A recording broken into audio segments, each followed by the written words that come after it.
இப்போ இந்த பரபரப்பான சூழ்நிலையில் நீங்கள் என்ன உங்களுடைய கருத்து? புரட்சித் தலைவர் எம்ஜிஆர் அவர்களால் உருவாக்கப்பட்ட இயக்கம். அதற்கு பின்பாக புரட்சி தலைவி அம்மா அவர்களால் இந்த கட்சி எவ்வளவு தூரம் சென்றது என்பது உங்களுக்கு எல்லாம் நல்லா தெரியும். அதே போல தொண்டர்கள் எல்லாம் என்ன நினைக்கிறாங்க அப்படிங்கறதும் நம்மளுக்கு இப்ப 2026ல ஏன்னா மக்கள் தெளிவா இருக்காங்க.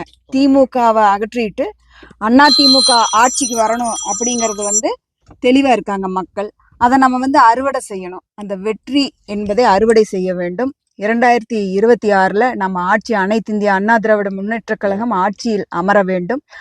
அதற்கு என்ன நல்ல காரியங்கள் செய்யணும் அப்படிங்கிறது தான் முக்கியம். மேடம், 5ஆம் நேத்து நீங்க கூட்டத்துல கலந்துக்கல மேடம்? எனக்கு உடல்நல சரியில்லை. எனக்கு 15 டேஸா எனக்கு பிளேட்லெட்ஸ் குறைஞ்சு நான் மருத்துவமனையில் அனுமதிச்சு இப்போதான் நான் வந்திருக்கேன். நான் அதனால கலந்து கொள்ளவில்லை. 5ஆம் தேதி தலைவருடைய கூட்டிருக்கிற அந்த கூட்டத்தில் கலந்துக்குவீங்களா மேடம்? கட்டாயம் கலந்துப்பேன் நான். மேடம், அதை பத்தி உங்களுக்கு தெரியல மேடம்? இல்ல, அது அவரு சொல்ல வேண்டிய கருத்து அவரு சொன்னாதான் அது சரியா இருக்கும். அவர் என்ன சொல்லுவாருன்னு எதிர்பார்க்கறீங்க?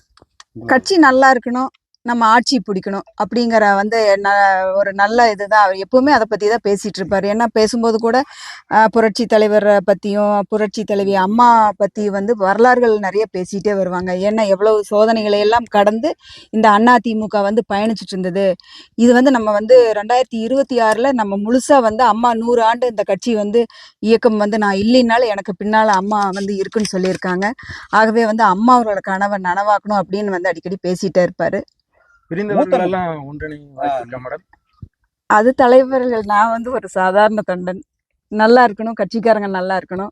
அதே போல அம்மா எப்படி ஆட்சி கொடுத்தாங்களோ, புரட்சி தலைவர் அம்மா எப்படி ஆட்சி கொடுத்தாங்களோ அதே மாதிரி அண்ணா திமுக இருக்கும் அப்படின்னு நம்ம எல்லாமே நல்லதே நடக்கும்.